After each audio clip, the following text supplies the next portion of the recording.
I basically said I was going to do a video answering some questions about being pregnant and autistic.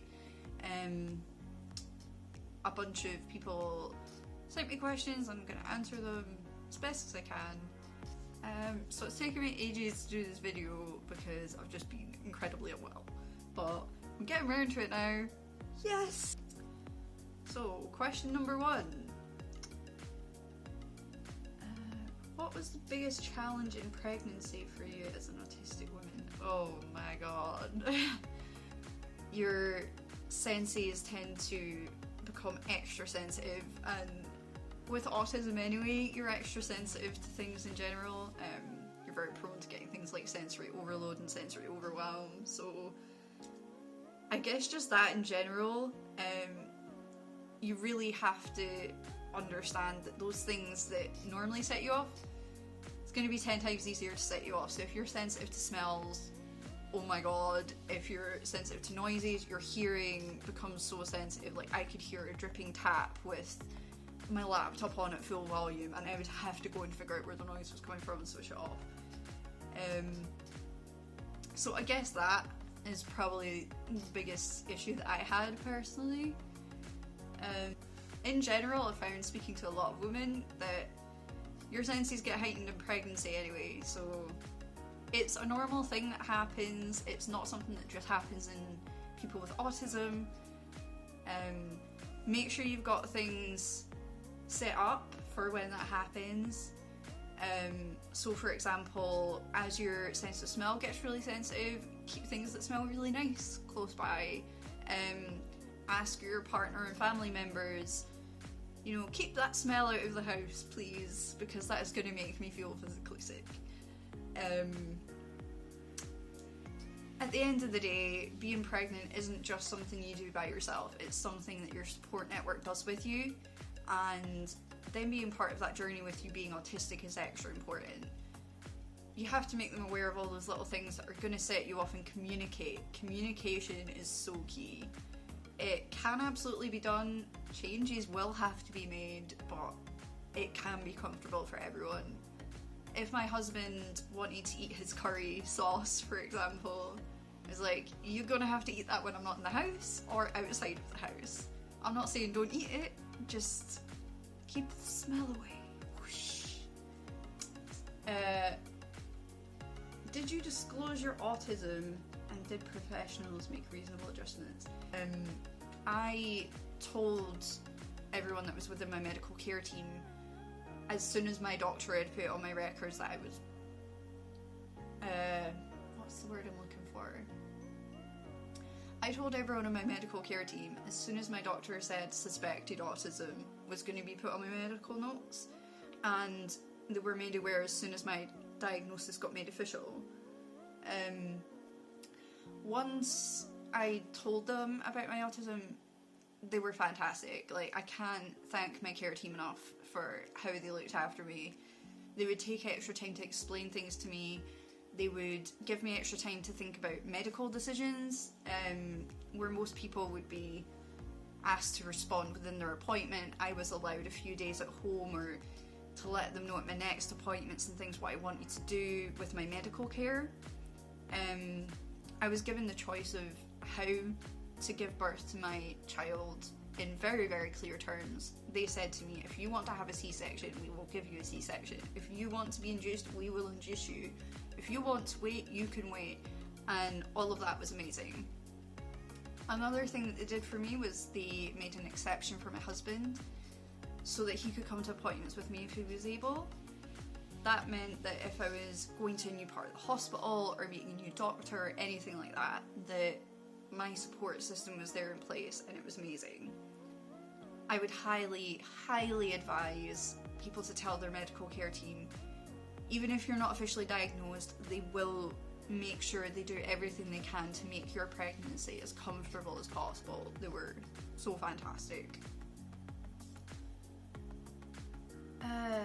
Is there anything you'd recommend that might be different for non-autistics? Oh, that's a big question. Okay, there is something I would recommend. that would be different for non-autistics, and that's when it comes to what you're going to wear during your pregnancy. One thing that a lot of people with autism, not everyone, a lot of people with autism have is sensory sensitivities with clothes, textures, tags, all that kind of thing. It's even worse when you get pregnant. And of course your body changes, you're going to need to wear different kinds of clothes to make sure you're comfortable and it fits you and you're not hanging out in all the wrong places. I cannot recommend sweatpants enough. I basically lived in them. Get one size up from what you normally get. They'll probably do you for the majority of your pregnancy. When it comes to t-shirts, again, get 1 or 2 sizes up, and that should do you for the majority of your pregnancy. Don't bother with maternity jeans. I know a lot of people are like, yay, maternity jeans, I can still wear jeans.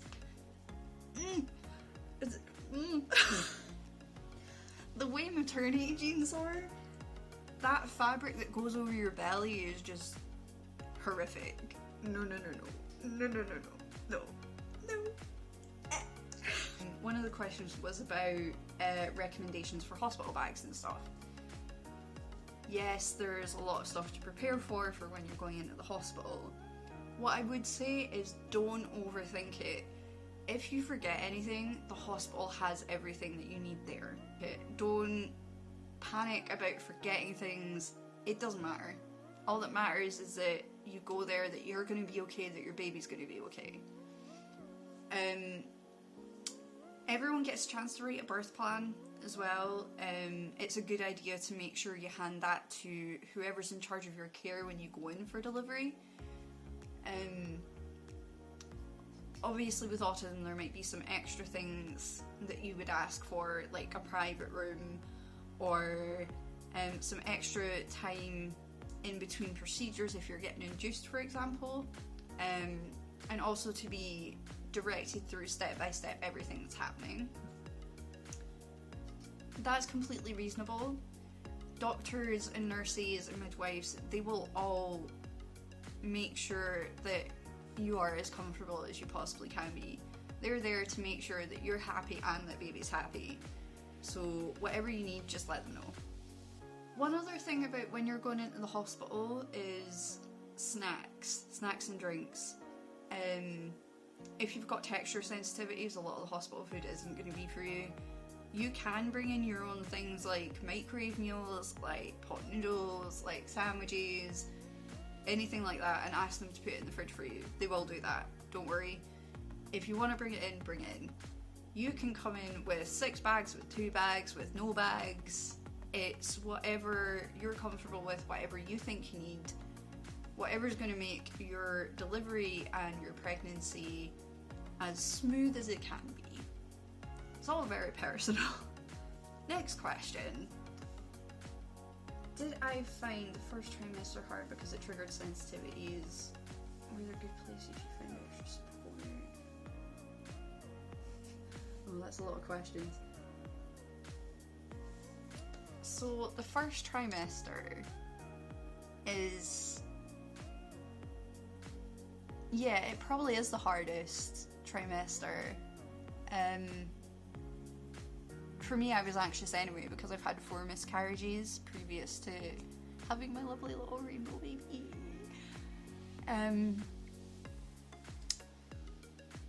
Yes, it was hard.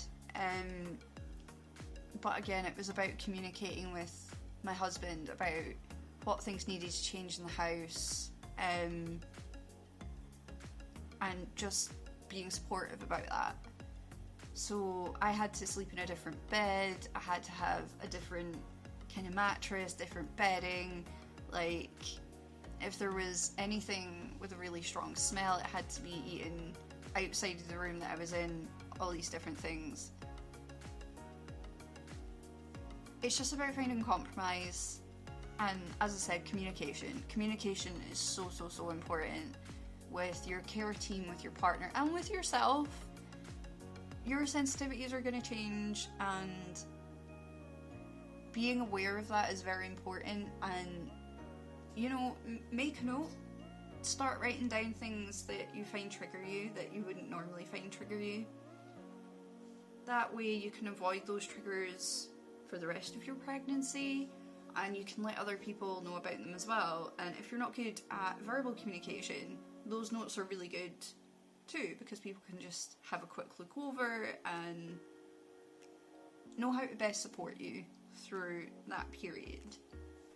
So if you're somebody that feels like they might need extra help while they're pregnant, there's specific midwives that are there to deal with disabled ladies and ladies with learning difficulties, people with mental health issues. Make sure you tell your midwife, this is the kind of help that I need, this is the kind of support I would like to have, and they will get that organised for you. Don't be shy about it. Again, if you don't want to verbally communicate this, write it down. Write it down, give it to your care team, and don't make the journey any harder than it has to be.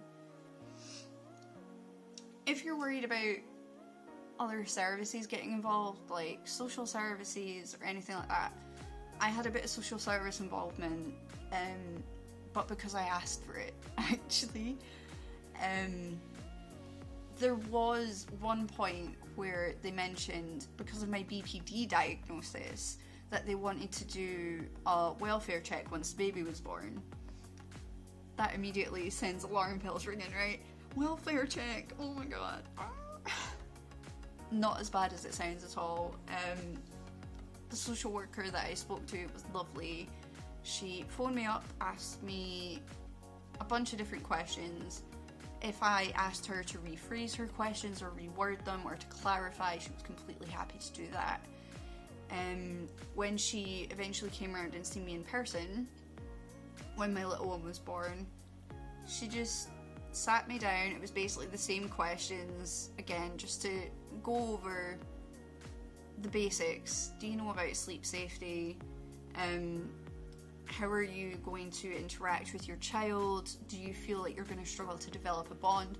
Because if you are, there's actually support networks and classes available specifically for developing a bond with your baby, which is fantastic. And they can give you contact details for that, which is what they do in that situation. They don't start a process of saying, we need to take your child, or we need to come over and check that you're looking after your child. They just give you extra support. I was actually discharged from social services, I think 2 weeks after he was born. So once he was registered with a doctor, and they'd come and checked him and checked the house pretty much twice, I think they came over. And then that was it. And they said, we think you're going to be fine. Congratulations, enjoy being a mum. And that was it. There's a stigma around social work, and it shouldn't be there. They're there to help you, not to hinder you.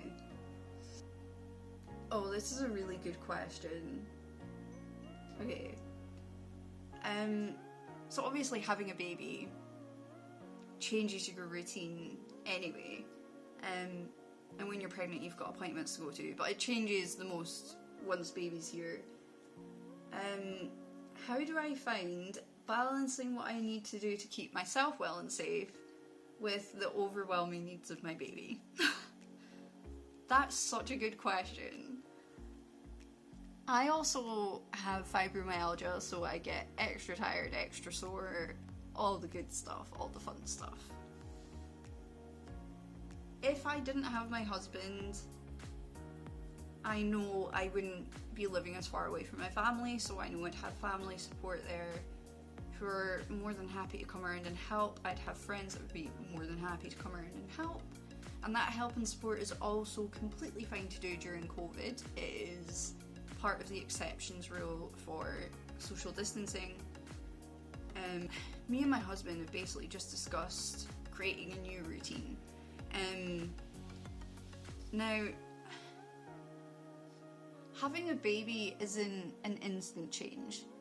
You kind of get used to starting to have a different routine while you're pregnant, so it's a lot easier to transition than you'd think it is. So it's not as big of a jump as some people would expect it to be. But for me, the biggest difference is I used to basically sleep all day and then stay up all night once my husband got back from work and spend time with him, and stay up all night doing stuff like watching YouTube videos and binge watching TV. Obviously, can't do that now.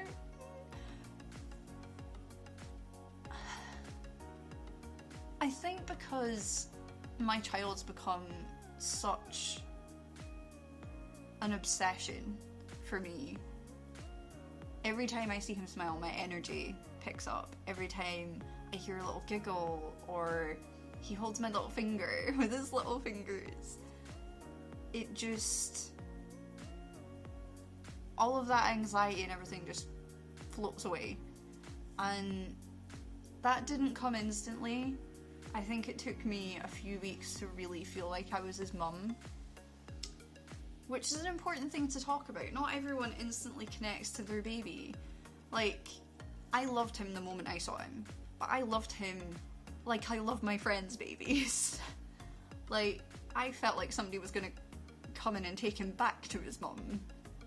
And yeah, it was a few weeks before I really switched on.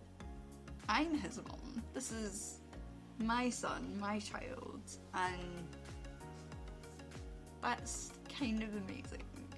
So, for me personally, I don't feel anxious or overwhelmed or upset by the change that's happened because he's the change that's happened.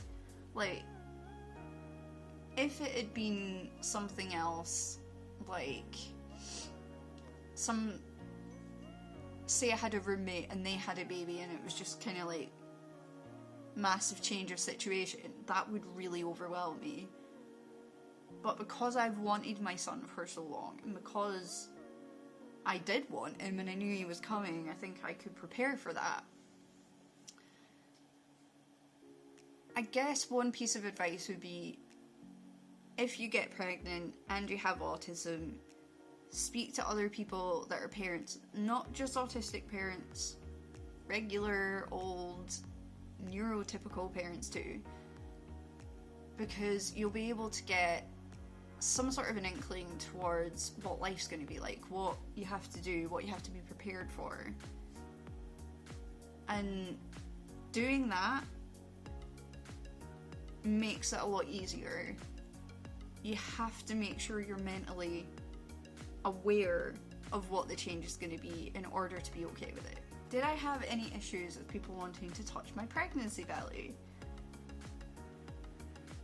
Me personally, no. I actually had to ask other people if they wanted to touch my pregnancy belly and feel him kick or do a little jiggle or whatever. But I think that was one of the blessings about the pandemic. One thing I've noticed since he's been born, and we've taken him out a couple of times, is people oohing and eyeing over him, asking questions like, oh, how old is he? How is the pregnancy? But just generally trying to converse about the baby. I find that more awkward, I think, because I haven't really had to deal with that. Like, even if I know he's pregnant, nobody asks questions about it, but now that he's here, there's just like a million questions, and all I want to do is get my shopping and leave. Yeah, if you don't want anyone to talk to you, just put some headphones in. If you don't want anyone to touch your baby, stick a little rain cover over the top. You are gonna get some people that think it's okay to come up and touch your baby. It's not okay. Like, not just in a pandemic, it's just never okay.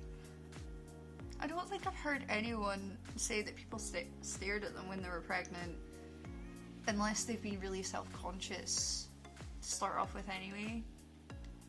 Because I suppose if you're self-conscious, you're going to think more people are staring at you. But no, I didn't.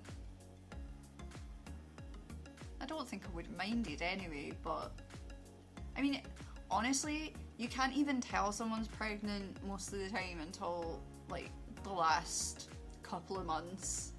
Like, you don't just instantly get this huge baby bump. Like, I didn't look pregnant until I was about 6-7 months in, and then I started to balloon out a bit. But even then, if I wore a big coat over the top, nobody would notice. So if you don't want people to look at your baby belly, just, baggy clothes. No, literally you can hide it. So it doesn't have to be something that people stare at if you don't want it to be. Pregnancy hormones. Yes, they affected me a great deal. Aside from the things that everybody gets, like nausea, headaches. I've heard a few women say this actually, whilst being pregnant. If you're with a partner while you're pregnant, be prepared to not want anything to do with them for the entire 10 months. And yes, I said 10 months. It is 10 months. I promise you. Pregnancy is 40 weeks, not 36, and 40 weeks is 10 months. So I didn't want my husband to touch me. I hated the way he smelled. I hated the way his hair felt on my skin. I hated when he touched me. I hated when he was near me. Didn't want anything to do with him, apart from occasionally talking to him. I would shout at him all the time. I was so snappy. I've started slowly getting out of that now. It's not an instant fix having the baby, but now I want to sit on my husband's lap and have a cuddle. I'll go up to him and have a kiss. I like the way he smells now. But during the pregnancy, you kind of lose focus on anything but your pregnancy.